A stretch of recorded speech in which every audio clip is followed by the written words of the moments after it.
Hey, it's Miss Yo, and I'm back with another video. I pray that everyone is having a great day. And if you are facing challenges, I pray that the Most High will be a very present help for you in the time of trouble, because that's what His Word says that He is. I am going to share about 3 articles with you regarding Israel's governmental collapse. Now, this is not something that I found online. I was actually listening to Lisa Cabrera on YouTube, and she had a video regarding the collapse of Israel's government. And she talked about it a little bit, but it inspired me to go and look at some more articles to get more information. So when I did that, I thought, I'm going to make a video and read the articles just to give a little bit more information regarding Israel's collapse of their national government. And I thought it was funny that they are experiencing some of the same issues that we are with their government. Netanyahu is being investigated for criminal charges, and our president here in the USA is being investigated, or he has investigations awaiting him when he leaves office. I thought that was ironic. And then when I first read this, our government was going to shut down without passing a COVID relief bill. But thankfully, the president signed the bill that they put before him. And now I heard on the news tonight that they are wanting to go and discuss raising the amount for the relief from $600 to $2,000 a month. I think that's awesome, because the Most High is concerned about the poor and the needs of the poor. And there are so many people that are struggling right now who really need help. So I'm glad that they stepped up, but you know, when we look around, we can tell that we're in the last days and that things are coming to a close. The Bible talks about the times of the Gentiles coming to an end, and that would be one of the great end time events. And we are in that season. As I say, we're in the Matthew 24 and 25 season. So we need to pay attention to the things that are happening. And if you're watching the news, watch all 3 of the major cable network news stations, but research on your own on the internet. Now, the articles that I'm reading from, I found by Googling Israel government collapse, and I found 3 articles from 3 websites that are not necessarily what you would consider mainstream here in the US, because a lot of times you'll see articles from CNN. As a matter of fact, that's where Lisa Cabrera read her information from. New York Times, New York Post, Washington Post, a lot of those online magazines have a lot of events or current events that you can look at to glean information from. But my articles are coming from France 24, National Review, and Axios. So I'm going to start with France 24. That was the shortest article. And the title is Israel's Government Collapses, Triggering Fourth Early Election in 2 years. And then it says Israel will hold a snap election in March after Parliament failed on Tuesday to meet a deadline to pass a budget, triggering a ballot presenting new challenges for Prime Minister Benjamin Netanyahu. And this article was posted on December 22nd of this year. Campaigning in Israel's fourth parliamentary election in 2 years gets underway with Netanyahu facing public anger over his handling of the coronavirus pandemic and while he is engaged in a corruption trial, the first against an Israeli prime minister. And I thought, man, that's so familiar because our president has faced sharp criticism over the way he has handled the coronavirus. And then there have been many that are close to him that have gone to jail or who have been brought up on charges of collusion and interfacing with foreign agencies or entities to share information about the United States that they shouldn't have shared or to try to sabotage things that are going on in this nation. So let's get back to the article. Israel's longest serving leader will also have to contend with a new rival from the right, Gideon Sayar, a defector from Netanyahu's Likud party, who an opinion poll on Israel's Cannes public TV on Tuesday showed was drawing even with him. Netanyahu has denied any criminal wrongdoing, and the current defense minister, centrist politician Benny Gantz, established a unity government in May after three inconclusive elections held since April 2019. But they have been locked in dispute over passage of a national budget to implementing a deal in which Gantz was to have taken over from Netanyahu in November 2021. The Speaker of Parliament declared his dissolution late on Tuesday in a session broadcast on live television, saying a snap election was automatically triggered by its failure to approve a budget. So they didn't approve a budget. However, we're going to see in the next two articles that the plot thickens as far as what's going on between Gantz and Netanyahu. And so that's why I wanted to read different articles because when you read different articles, you get more information. Now, this one is coming from the National Review and it's entitled as Israel Facing Elections for Fourth Time in 2 years After Government Collapse. This one was posted December 23rd. Israel's divided coalition government collapsed Tuesday, triggering the country's fourth round of national elections in under 2 years. The government fell after Knesset, Israel's parliament, failed to pass an annual budget by a midnight deadline as right wing and centrist parties, which reached a power sharing agreement in the spring, could not reach a deal. A vote to extend the deadline by 10 days fell short by two votes.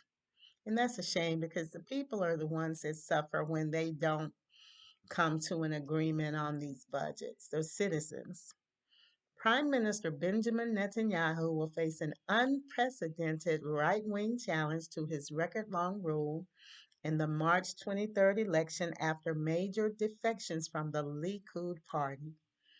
Netanyahu, whose popularity has waned as the coronavirus had wreaked havoc on the Israeli economy, finds himself up against three discontented former aides who share his ideology.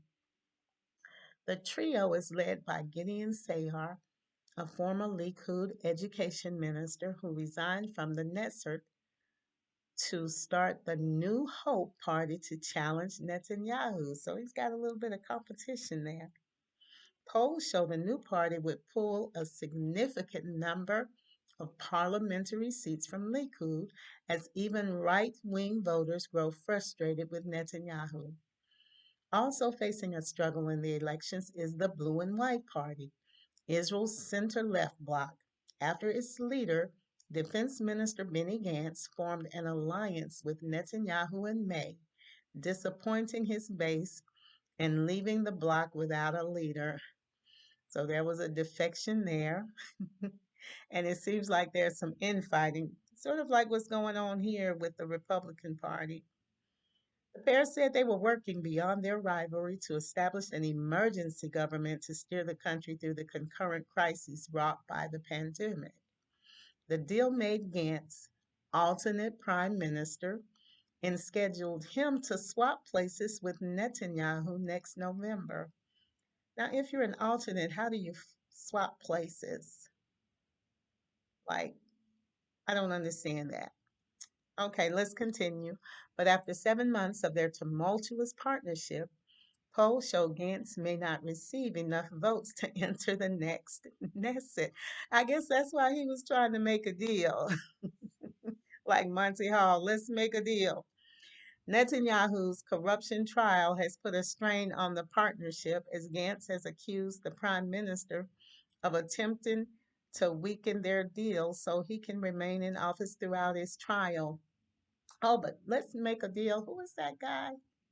He was on that show, Cleveland. I can't think of his name, but Monty Hall has long been gone, so I'm dating myself. Okay, so the prime minister is charged with fraud, breach of trust, and accepting bribes. He is accused of offering favors to powerful media figures for positive news coverage about him and his family. And I shouldn't be laughing, but it's funny because the Most High is exposing so much now.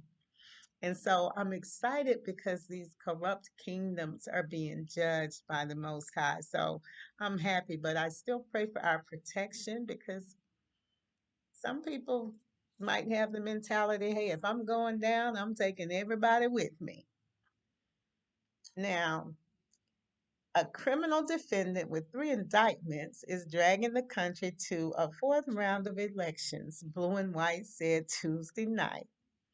If there wasn't a trial, there would be a budget and there wouldn't be elections. So somebody's not too happy with Netanyahu. Netanyahu on Tuesday blamed Blue and White for the political breakdown. We are against elections. This is a wrong decision by Blue and White, Netanyahu said. But if elections are forced upon us, I promise you we will win. And I guess we will see. And that's the end of that. But this political chaos that we're seeing is like a movie. They say the world is a stage and the theater is on Front Street currently, isn't it? Now, Israel's government collapses with yet another election due in March. It's the title of Axios' article. And let's see, this was posted December 22nd.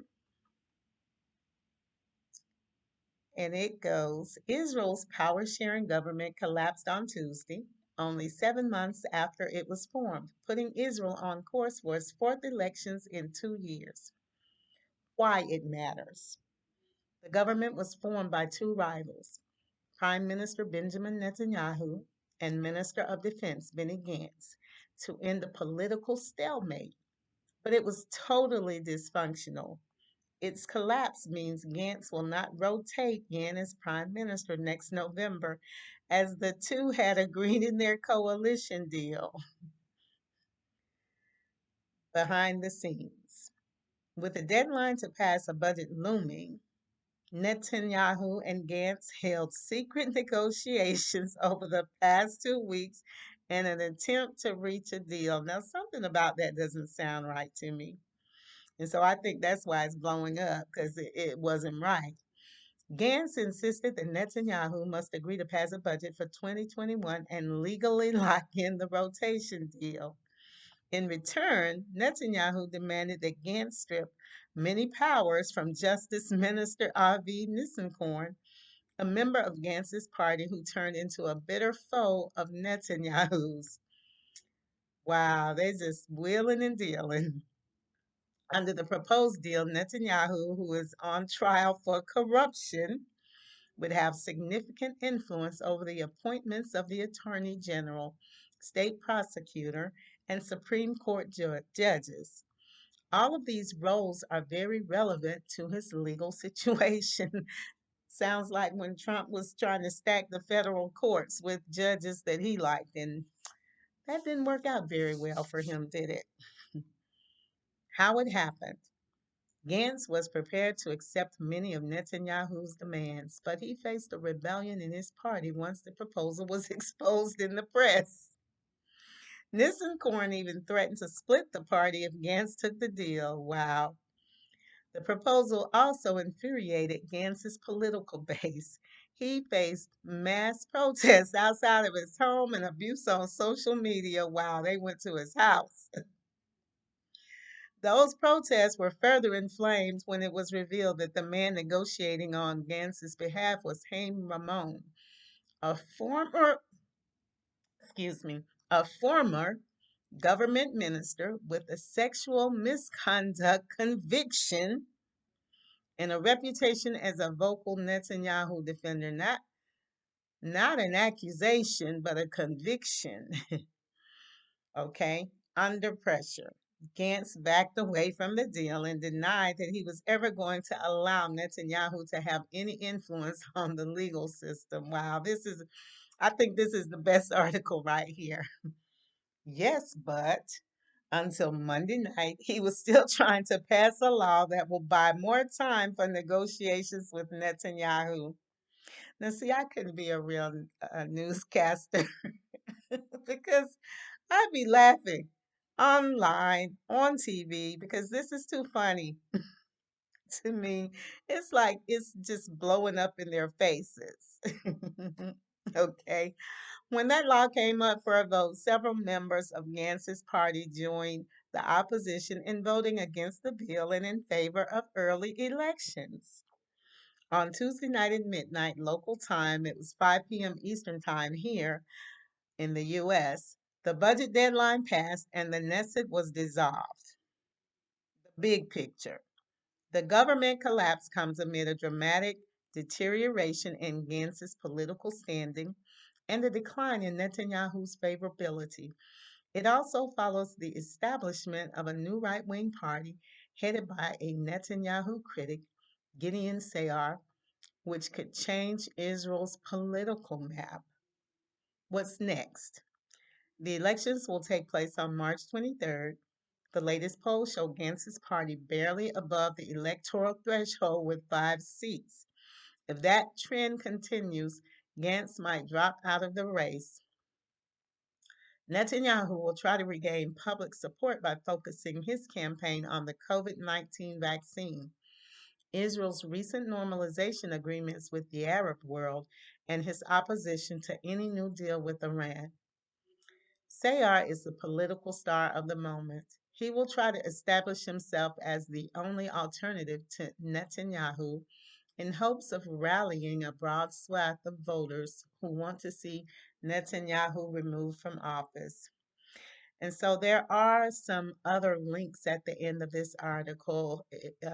They have a heading Go Deeper, and it talks about Netanyahu's new challenger, Biden and Netanyahu on a collision course. Big surprise. Israel's plan to influence Biden on Iran. But I thought these articles combined gave a clearer picture of the Lisa Cabrera video. So I thought I'd put this out here too. I'm not trying to steal from anyone, but I just felt led to post this to let people know if you want to get more information, here are 3 articles. When you're doing your research, look at articles that aren't the typical magazines or websites that post current events because sometimes they have information that we don't have in this nation. But I wanted to read Psalm 75 because even though things are so chaotic, the Most High is still in control, and we have to keep that in mind and keep trying to draw people to the Most High, to draw people to the Messiah, to Jesus, because at the end of the day, souls will be saved, nations will be saved, but it's because of the souls that have accepted Christ. And that's what it's all about. But I pray these people in these high places will repent. And if not, the Most High will surely remove them. He will expose them and he will remove them. But in the midst of all of this, I pray that people realize that the government is not the source. Excuse me, the Most High puts governmental entities in the earth to help maintain order, but that's also because He did give man dominion in the earth. So He gives us the freedom to establish government and rulerships, but He wants it to be righteous and according to His word. Now, Psalm 75 says, "Unto thee, O God, do we give thanks. Unto thee do we give thanks, for that thy name is near thy wondrous works declare. When I shall receive the congregation, I will judge uprightly. The earth and all the inhabitants thereof are dissolved. I bear up the pillars of it." Selah. So this is a cause to pause right here at verse 3 and think that the Most High, He says He's going to judge everybody and He's going to judge uprightly. And the only reason all of these governmental entities, even though a lot of these people are wicked, are still here and we're still here is because the Most High is upholding everything. Everything is being sustained by His word. Verse 4 said, "I said unto the fools, deal not foolishly, and to the wicked, lift not up the horn." And the horn is power. So he's telling these people in these governments, don't deal foolishly, don't be wicked. Verse 5, "Lift not up your horn on high. Speak not with a stiff neck," because they're rebellious. You can see it. They're wanting to maintain their order, their control, their power, and they're making unrighteous and unjust deals. And I think that's why in that article, that last one, there's that contention there, but there's contention here in the US in the party that says it's the Christian party. There's contention because the Most High is exposing the unrighteousness. And when this next administration comes in, He will expose that too because Satan is still the little God of this world for now, but the Most High is shifting things. And so we need to get our hearts right. We need to get our minds right. Focus on the word, focus on obeying the word, focus on repentance. Now, verse 6 says, "For promotion comes neither from the east, nor from the west, nor from the south, but God is the judge. He putteth down one and setteth up another. In the hand of the Lord there is a cup, and the wine is red. It is full of mixture, and He pours out of the same. But the dregs thereof, all the wicked of the earth, shall wring them out and drink them." So He's saying that cup that's in His hand is a cup of wrath, and He's pouring it out. And it's full of a mixture because the Most High doesn't like mixture. He said He'd rather you be hot or cold, but if you lukewarm, I will spew you out of my mouth. He says that a good tree cannot bear bad fruit, and a bad tree can't bear good fruit. But He says, make the whole tree good and make the whole tree bad. So it's a lot of hypocrisy going on in these governments, and the Most High is exposing it. And I'm happy that He's exposing it. I'm happy that He's calling people in from the north, south, and west into His kingdom. Keep your hearts clear, your minds clear, your hearts pure. Live a life of repentance. Walk in the word, obey the word, read the word, because He can't bring anything back to your remembrance if you're not reading the word. So stay in the word, stay in a posture of prayer, and stay vigilant about knowing what's going on in this world and ask the Most High, how can I prepare for what's to come? But I just wanted to read these articles. I pray you were blessed. I pray the Most High bless you and enrich you in every area of your life. If you like this little video, you can hit the like or you can share with those that you think would be blessed by it. It's Miss Yo. I was back with another video. Shalom.